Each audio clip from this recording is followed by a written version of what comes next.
Vamos lá, vamos ler a palavra do Senhor. Esse texto ele é um texto espetacular, assim como toda a Bíblia.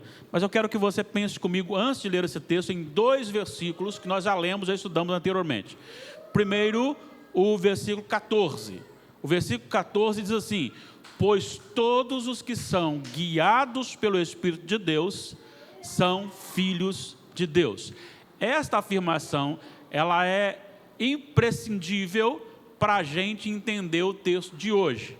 Primeiro, significa que algumas pessoas não são filhas de Deus. E o que caracteriza um filho de Deus?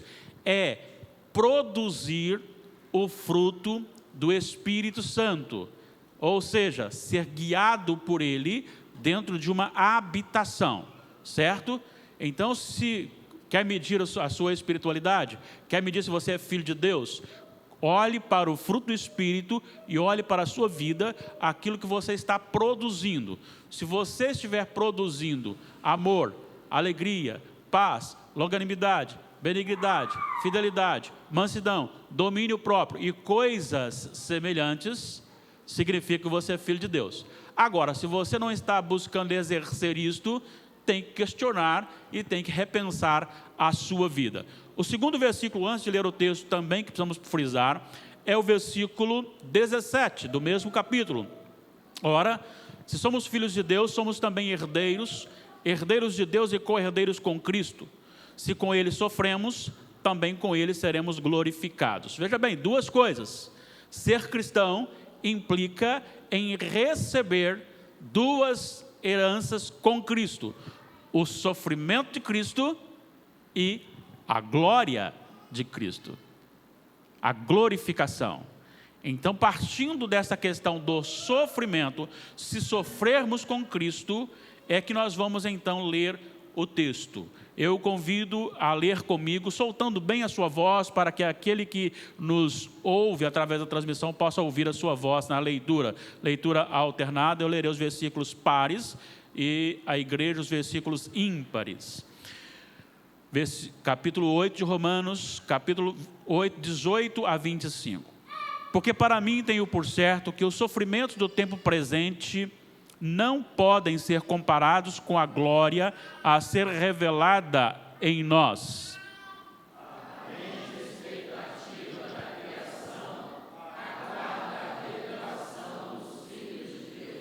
Pois a criação está sujeita à vaidade não voluntariamente, mas por causa daquele que a sujeitou.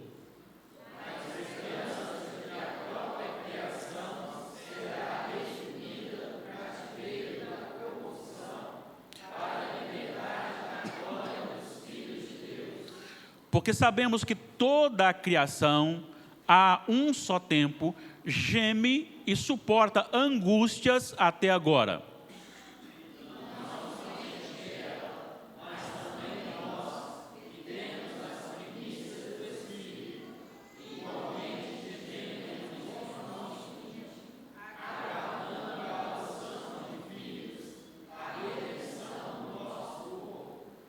Porque na esperança fomos salvos. Ora, esperança que se vê não é esperança, pois o que alguém vê, como o espera?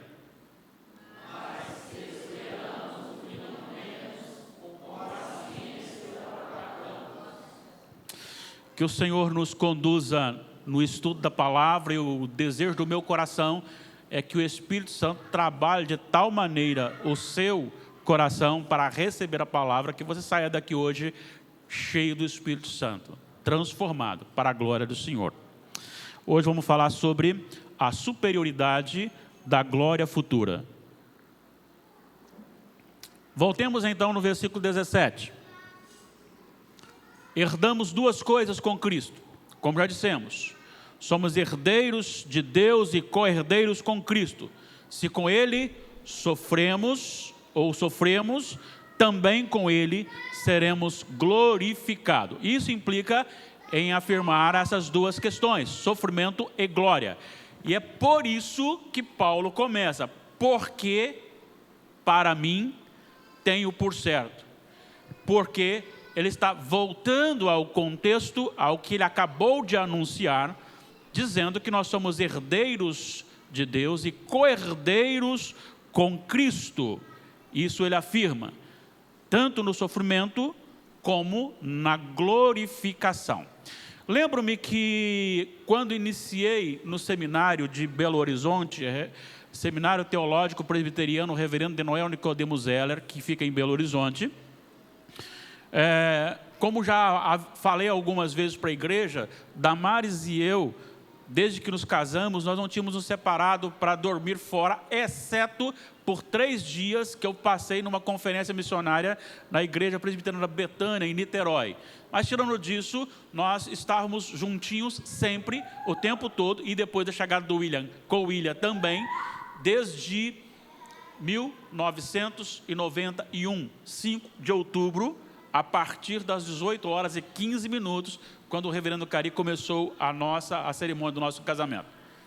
E de uma hora para outra, chegaram para mim no presbitério e disseram o seguinte: você tem que ficar, deixa sua família aqui para você trabalhar no presbitério, você vai sozinho para Belo Horizonte, estuda, volta então todo final de semana para trabalhar no presbitério. E a Damares e o William ficam aqui, a igreja cuida deles aqui. E realmente foi um momento muito especial, mas foi um momento de crise para mim.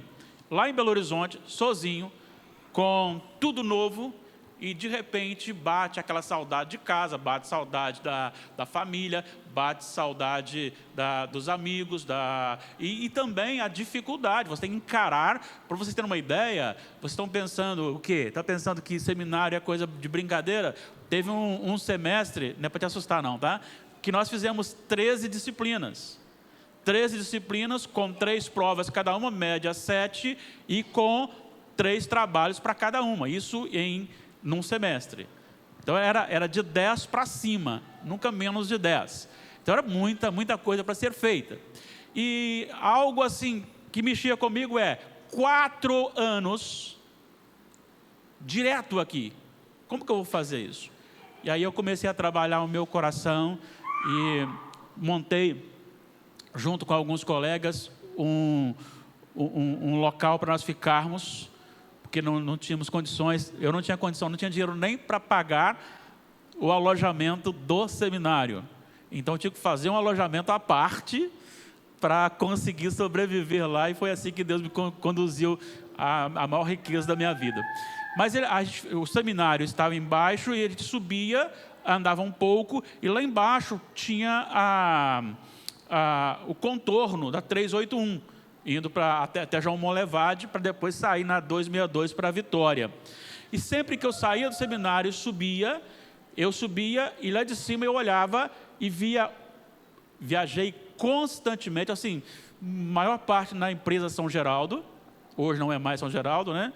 Então, às vezes eu via algum ônibus passando lá, São Geraldo, aí eu pensava assim, haverá um dia em que eu estarei tirando a minha bolsa daqui, indo e passando ali naquele ônibus São Geraldo, indo para não mais voltar. Eu comecei a pensar no término do curso, na formatura, voltar para servir. E isto foi me dando forças, e Deus foi me alimentando com esta mente de olhar para o final, olhar para a formatura, olhar para o dia que eu estaria retornando para Manhumirim, sem mais ser necessário de viajar de novo, de domingo para segunda, de Manhumirim para Belo Horizonte. E isso foi maravilhoso para a minha vida. E é isto que o apóstolo Paulo está tratando também para os crentes, no contexto de sofrimento. Então, o evangelho pregado pelo Senhor, através dos seus apóstolos, não é o evangelho que nós vemos hoje pregado. É que você é vencedor, que você passa por cima de todas as coisas, que a enfermidade não chega à sua casa, que você não sofre. Claro, o evangelho do Senhor é um convite ao sofrimento. Jesus deixou bem claro isto, quando em Mateus 10 ele relata, inclusive dizendo que os apóstolos e a igreja do Senhor seria como que jogada como ovelhas no meio de lobos. Ovelhas no meio de lobos. Certamente, Muito embora aqui está falando sobre sofrimento relacionado ao sofrimento por causa de Jesus, assim como ele sofreu por ser o Cristo, eu posso aplicar também aos demais sofrimentos que eu escolho sofrer com Cristo. Com Cristo. E este sofrimento, durante toda a minha caminhada, ele não é um sofrimento isento de assistência. Porque, veja bem, se sofremos com Cristo, esta ideia de sofrer com Cristo traz consigo a ideia de alguém nos atacar ou nos impedir de falar ou viver o cristianismo, mas, como disse, aplicando isso, também posso dizer que, como cristão, sofrer uma adversidade com Cristo. Então tem um comportamento diferente dos demais, uma vez que eu suportarei. E suportarei porque existe algo, tanto na perseguição, como no contexto de qualquer outro sofrimento do Filho de Deus, existe uma assistência. Vamos lembrar que o versículo 14 diz o quê? Se somos guiados pelo Espírito. Se eu sou guiado pelo Espírito, não sou eu que tomo as minhas decisões e nem direção. É Ele que coloca sobre mim as decisões a serem tomadas e a direção.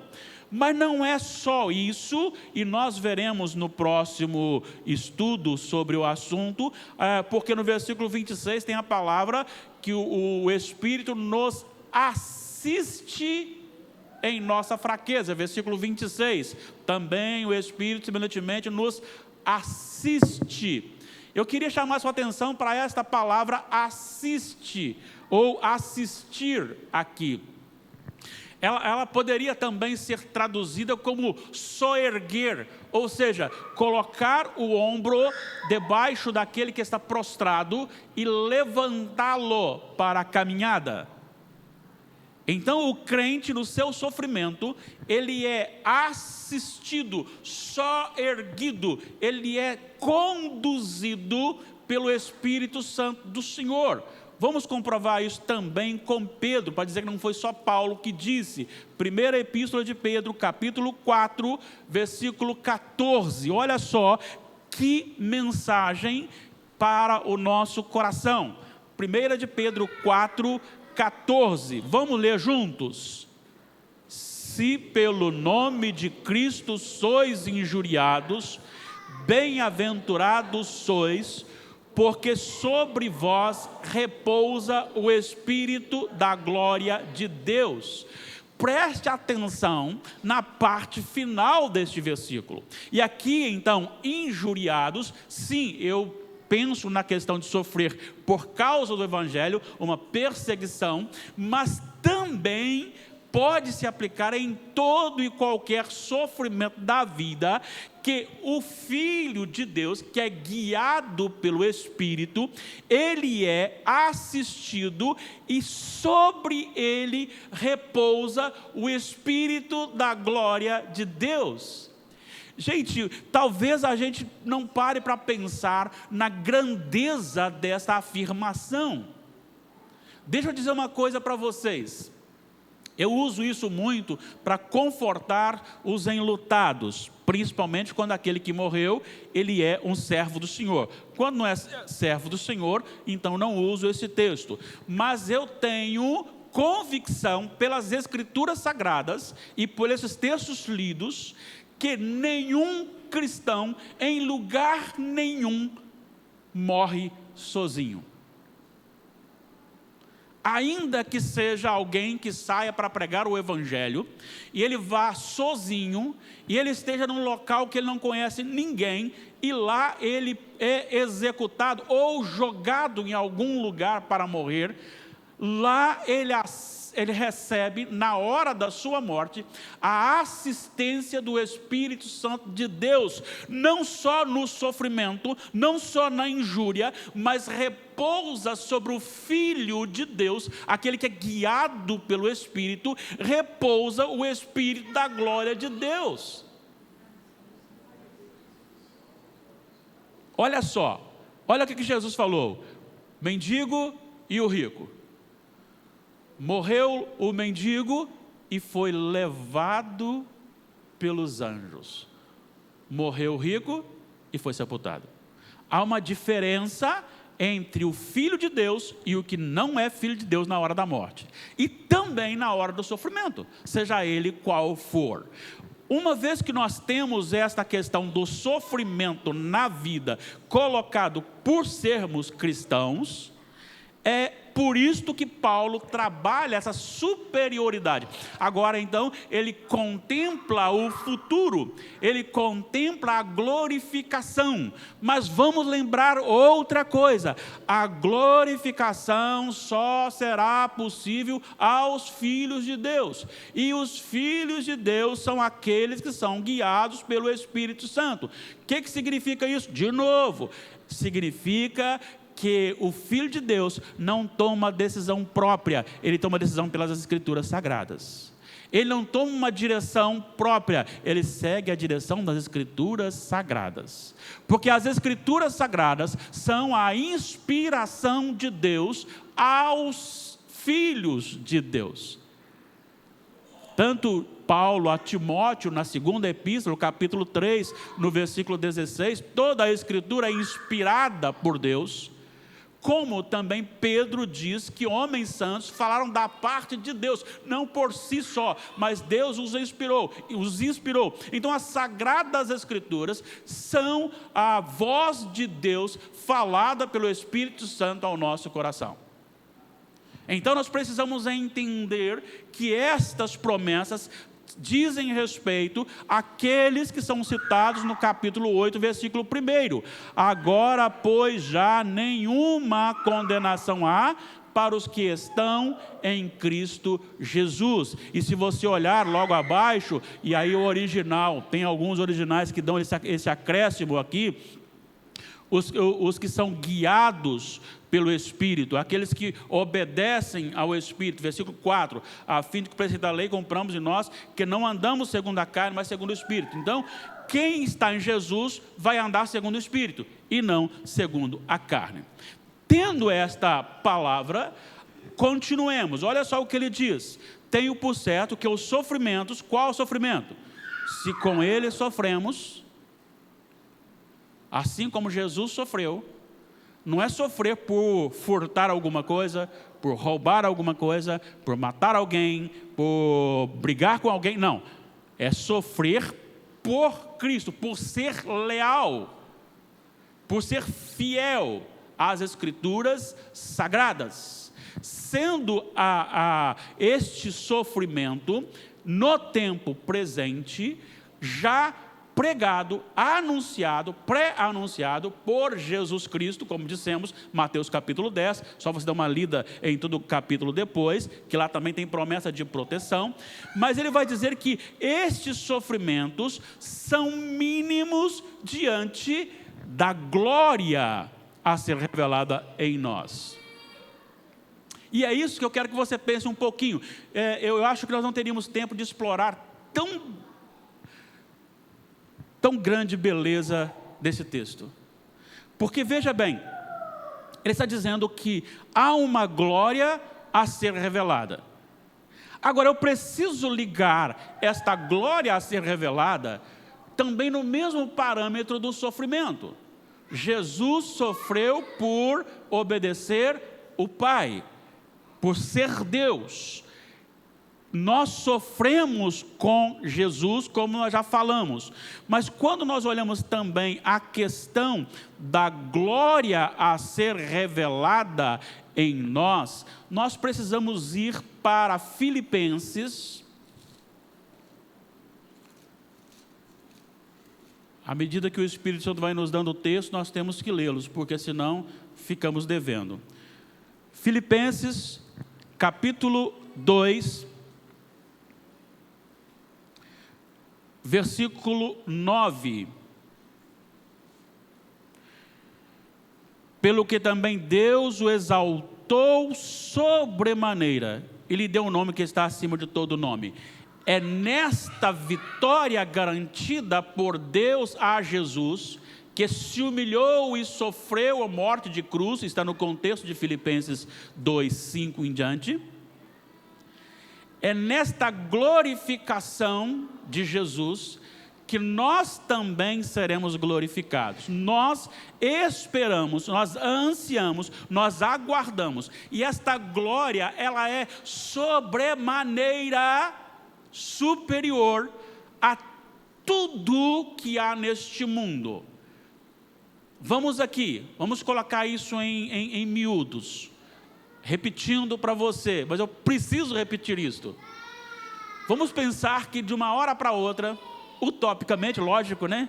Apenas uma ilustração. Chegasse alguém para você e dissesse: a partir de hoje, você tem passe livre, você tem um cartão de crédito ilimitado, você tem liberdade e acesso a qualquer país. Recebe então esse passaporte, você então pode comprar o que você quiser, você pode ir para onde você quiser, você apenas apresenta esse cartão, você não tem mais preocupação com a sua finança, tudo o que você quiser, a partir de hoje você receberá, ou melhor, a partir do dia 1º de janeiro você receberá esse cartão.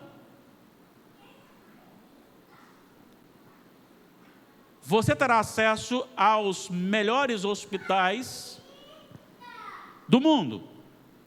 Basta você chegar e apresentar o seu documento. Você terá acesso às viagens nas melhores companhias que você achar melhor viajar, que você quiser. Você terá acesso a qualquer local e qualquer coisa que você desejar. Então você não tem mais limites. A partir do dia 1º você receberá esse seu cartão. E você é crente. Aí você dá um glória a Deus, né? Oh, maravilha, já imaginou? Olha só, eu poderia até mandar reformar meu New Fiesta, né? Mandar reformar o Fiestinha. Mas de repente o Senhor fala com você assim: eu vou voltar dia 1º. Senhor, peraí, Senhor, espera um pouquinho, deixa pelo menos um ano. Não, sabe, Jesus voltar é melhor do que tudo isso que eu falei. Estar com Jesus, por isso que ele disse que o sofrimento do tempo presente não pode ser comparado. O pior sofrimento de um homem, olha gente, e nós não sabemos o que é sofrer por Jesus. Paulo sabia o que era sofrer por Jesus. Inclusive nós estaremos pregando no dia 31, espero que os irmãos que estão nos ouvindo venham para o nosso culto da virada, começa às 20 horas, nós estaremos pregando sobre Filipenses 1, 21, viver é Cristo. E Paulo estava preso, ele estava preso e ainda assim tinha a alegria no coração. Por quê? Porque ele olhava para aqui, ele olhava para a glória a ser revelada. Olha só o que ele diz no versículo 2, para comparar aqui: a ardente expectativa da criação aguarda a revelação dos filhos de Deus. A terra será restaurada. Para entender isto, eu preciso também voltar em Êxodo capítulo 3, versículo 17.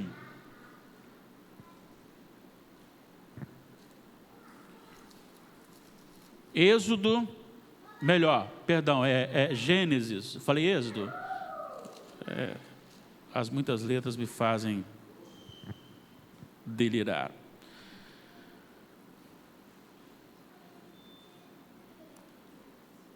Olha só o que diz o versículo 17 de Gênesis 3. E a Adão disse, isso é Deus falando por causa do pecado. Quem pecou? Adão e Eva, não foi a terra. Mas olha o que acontece com a terra. E Adão disse: visto que atendeste à voz de tua mulher e comeste da árvore que eu te ordenara não comesses, maldita é a terra por tua causa. A terra que nós vivemos hoje, ela é amaldiçoada por causa do pecado do homem. Em fadigas obterás dela o sustento durante os dias de tua vida. Ela produzirá também cardos e abrolhos, e tu comerás a erva do campo. A grande questão é esta: a terra que nós estamos hoje, ela é uma terra amaldiçoada. É por isso que o câncer está matando muito. É por isso que o infarto está matando muito. É por isso que a pandemia veio e ceifou muitas vidas. É por isso que você fica doente. É por isso que você tem que limpar, limpar de novo, limpar de novo, limpar de novo. É por isso que lá na plantação nasce as ervas daninhas. É por isso que na sua casa começa, com o passar do tempo, começa a cair coisas da parede. É por isso que ali do lado de fora do muro caiu uma parte do reboco, por causa do pecado do homem. Então a terra está sujeita. Mas olha só o que ele está dizendo, voltando a Romanos. Olha só o que ele está dizendo. Ela aguarda com expectativa. E ela aguarda o quê? A revelação da glória dos filhos de Deus. Enquanto não houver a restauração, a glorificação dos filhos de Deus, a terra não receberá a libertação da maldição do pecado do homem. E aí ele diz o seguinte: a terra anseia, e eu não tenho tempo para a gente ir lá, mas eu vou citar aqui. A terra, ela glorifica o Senhor. Salmo 19, os céus... E aí vai dizendo, finalmente vai falando sobre o que a terra faz. Agora, você olha também para a manifestação da terra na hora da crucificação de Jesus. Houve trevas e terremoto. Então a terra se manifesta e ela aguarda. É lógico que aqui é uma linguagem figurada, para que a terra aguarda ansiosamente, com expectativa, esta manifestação, esse dia final. Aí ele fala a respeito que a terra não está sujeita à vaidade voluntariamente, por causa que ela sujeitou, na esperança, versículo 21, de que a própria criação será redimida do cativeiro. Veja bem, olha que coisa espetacular. Será redimido do cativeiro da corrupção para a liberdade da glória dos filhos de Deus. Aí me leva para Apocalipse 21. Vi nova terra e novo céu. Jerusalém descendo, a nova Jerusalém, Cristo habitando, Deus habitando com o seu próprio povo, mas ali não está mais aquele povo que não crê em Deus. Só estará ali, ou estarão ali, os filhos de Deus que creem em Jesus. E estes então morarão, habitarão numa terra em que a terra e o céu se tornam uma só coisa, porque o céu só é céu por causa da presença de Deus, e Deus desce para habitar com o seu povo.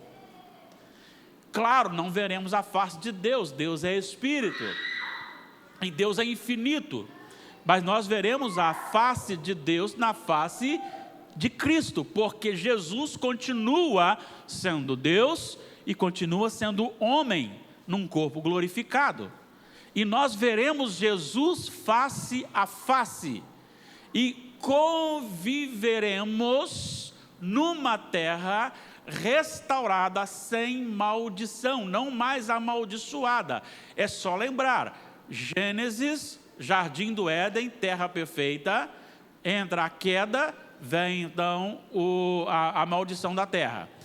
Você vai para Apocalipse, aponta o grande julgamento, o juízo sobre o pecador, todos os pecadores não arrependidos, sobre Satanás e estabelece novamente o jardim. O jardim é restaurado. O Apocalipse fala também do jardim e diz que são ruas de ouro, muros de cristais.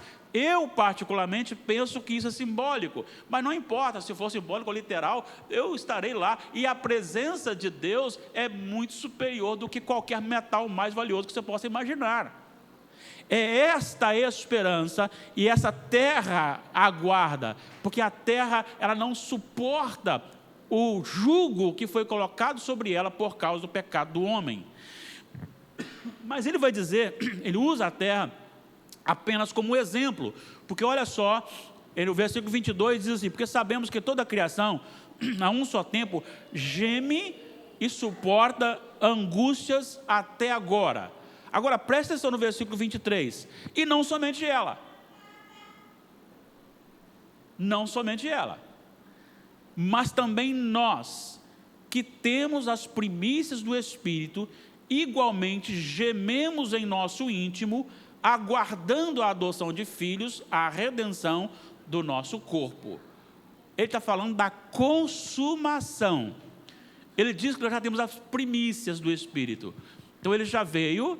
O que diz Efésios capítulo 1, versículo 14? O Espírito Santo sela o nosso coração. Ele é o selo. Ele permanece no coração daquele que é salvo, não só para o guiar, não só para tomar as suas decisões, mas também para garanti-lo nessa restauração plena do último dia. Olha só, então a terra aguarda e nós também ansiamos. Então o que nós temos de primícias? É que o Espírito Santo já começou a obra da redenção em nós.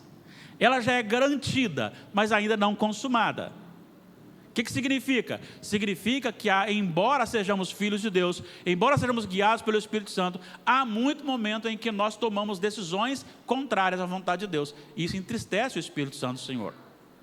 Há muitos momentos que nós tomamos decisões que não vão agradar a Deus. E aí há uma luta constante, porque o Espírito atua no nosso coração e incomoda-nos de tal maneira que nós não nos sentimos bem no pecado. Nós não sentimos, e nós queremos viver a palavra de Deus. Agora, saiba de uma coisa: cada mês que se passa, mais difícil fica viver a palavra de Deus no mundo. Porque os países que até então eram considerados cristãos, como no caso do Brasil, mas não estou dizendo que não havia problemas, eu estou dizendo que os princípios regentes eram os princípios estabelecidos pela palavra de Deus. Por exemplo, você largar a sua esposa e casar-se com outro, era vergonhoso, certo? Até mesmo para uma pessoa não evangélica. Hoje isso é divulgado, isso é anunciado. Inclusive há alguma área da ciência que o tratamento está infeliz? Larga e procura alguém para ser feliz. Certo? Fica difícil, por quê? Porque nós não podemos conviver, concordar com o que é errado. Vamos pensar aqui, você vai comprar uma coisa, e aí aquela pessoa diz: olha, com nota é X, sem nota é Y. Aí eu, para ganhar R$100, eu peço sem nota. Não, isso está errado. Quando eu tento burlar a lei. Lembro-me de um amigo meu que ele estava contando para mim, que ele estava conversando com um rapaz que trabalhava com ele. Esse rapaz se dizia também cristão, evangélico, e aí até disse o seguinte, né? Porque a nossa igreja nós fazemos, hoje não se dá mais nome de jejum, né? Hoje é propósito. Estamos fazendo uma semana de propósito, uma semana de propósito. E de repente, então, o assunto saiu da vida espiritual e voltou para a normalidade. E aquele moço disse o seguinte: rapaz, fui multado porque fiz uma coisa errada no trânsito. E aquele moço que falou que a igreja dele estava no propósito, disse o seguinte: rapaz, você sabe que essa semana eu e o meu pastor, dirigindo lá, de repente um guarda parou, o policial parou, e aí pegamos e demos R$50 para ele liberar a gente? Não pode ser cristão. Pelo menos não é a atitude de um cristão. Se for cristão, ele teve uma queda feia. O cristão não faz isto. Cada dia fica mais difícil, porque as coisas vão apertando para você viver e trabalhando. Chega lá, de repente, a sua empresa diz: você tem que mentir. E aí, você vai mentir para manter seu emprego? É fácil, pastor? Não é fácil, não estou dizendo que é fácil, não. Mas você vai mentir para manter seu emprego?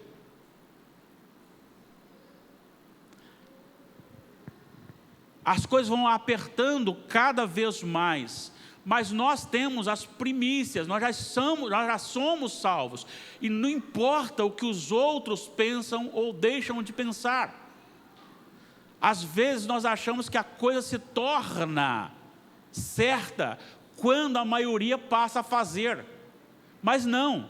Se é errado, todos podem fazer e concordar. Se é errado, é errado. Se é certo, é certo.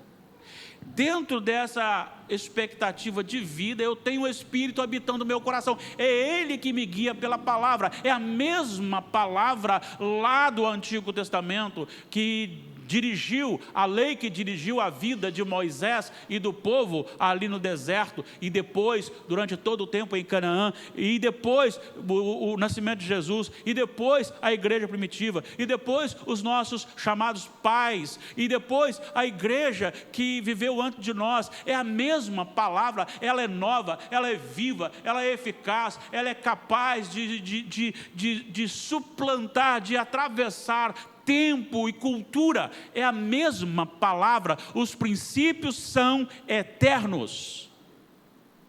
E aí nós somos então moldados. É este Espírito da palavra que entra primeiro pelos meus ouvidos, entra na minha mente, e a meditação, o Espírito Santo desce e ele começa a agir no meu coração e transforma a minha vontade.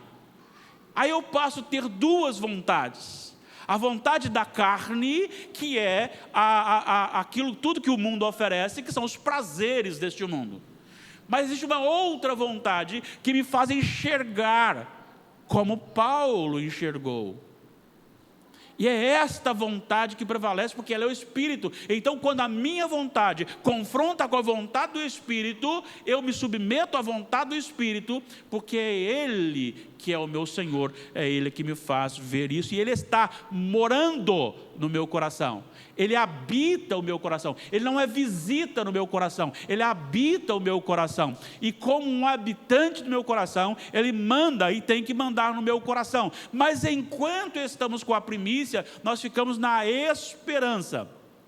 Só que um detalhe, para a gente fechar. Só para a gente fechar aqui. O detalhe é que a esperança que ele está falando aqui, a partir do versículo que ele fala sobre aguardando o nosso íntimo, aguardando a adoção de filhos e a redenção do nosso corpo, versículo 23, versículo 24, sobre a esperança, fomos salvos. A esperança que se vê não é esperança, pois o que alguém vê como espera, mas se esperamos o que não vemos, com paciência aguardamos. Essa esperança não é a mesma, não tem o mesmo sentido da esperança do nosso português. A esperança aqui tratada é a esperança de convicção,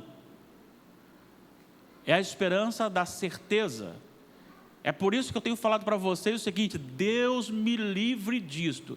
Mas se eu amanhã viesse, Deus me livre novamente, a negar a Jesus, a não crer mais em Jesus, a não crer mais na palavra de Deus, a dizer que tudo que eu preguei até hoje e vi até hoje foi só um engano, não mudaria nada. Jesus voltará.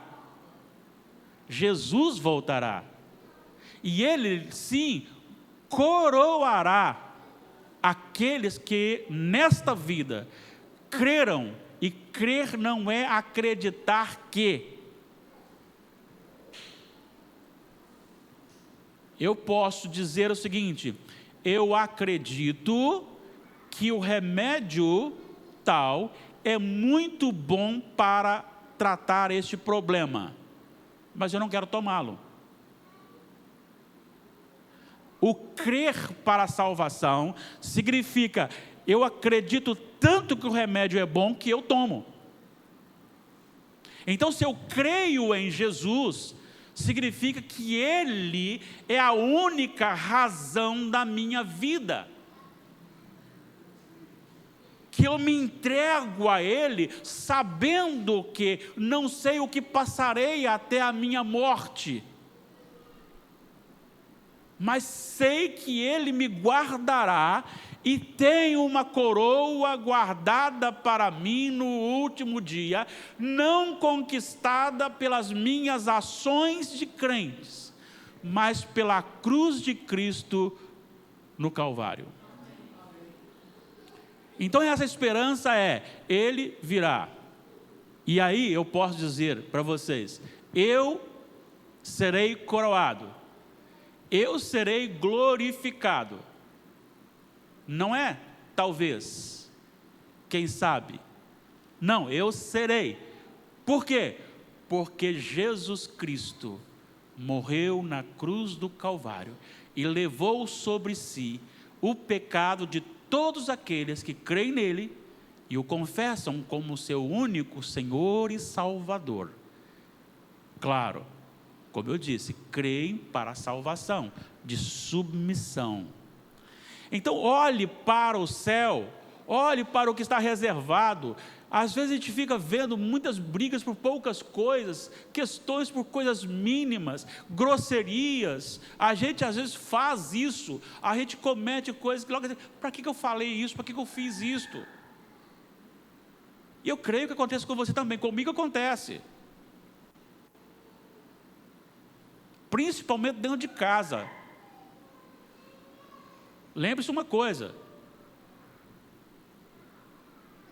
aquela que talvez não tratamos como deveríamos tratar, é aquela que às vezes à noite acorda para nos dar um remédio, que nos suporta o dia da grosseria, o dia mal-humorado, o dia que não estamos bem, e vice-versa. Aquele que às vezes também é maltratado, é aquele que está do seu lado quando todas as fases da mulher. Não pense que aquela bonitinha lá do serviço, aquela lá só vai querer os prazeres. Aquele bonitinho de lá também, engomadinho, vai querer também só os prazeres. Mas quem está com você é aquele que dorme, acorda, sofre, sorri, chora, está junto. É este. Saiba disto. Por que eu estou falando isso? Para fechar. Eu estou falando isso, sabe por quê? Porque em todo tempo a palavra de Deus retrata o casamento como uma analogia da salvação. Eu tenho convicção que irei para o céu por causa do meu Senhor Jesus. Porque quando eu não consigo exercer o meu papel de esposo como deveria, e erro com Damares, e erro com William Douglas, e erro com você em algum momento,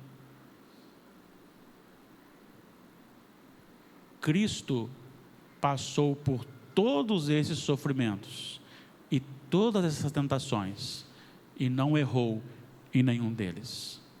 É nesta perfeição que eu estou seguro. E é este Espírito que me convence que eu não sou perfeito, que Jesus é perfeito e que Ele é o único meio para a salvação. Então olhe para a sua vida, passa por dificuldade, seja ela perseguição por causa do Evangelho ou outra perseguição. Se você estiver sofrendo, sofra com Cristo. Seja alguém que saiba que Deus tem um fim proveitoso na sua vida, no seu sofrimento. Todas as coisas cooperam para o bem de todos? Não, daqueles que amam a Deus, dos filhos de Deus. Olhe para a eternidade, anseie a eternidade, busque o Senhor aqui, mas com a mente, a cabeça no céu.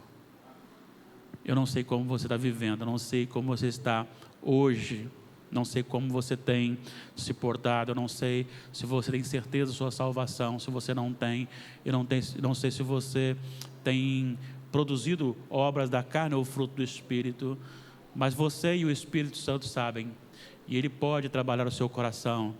E a beleza de tudo isso é que não importa o que você viveu até agora, não importa, você pode neste momento renovar a sua vida na presença do Senhor, e assim olhar e passar a ser um sofredor não por causa dos seus erros, mas um sofredor por causa de Cristo Jesus.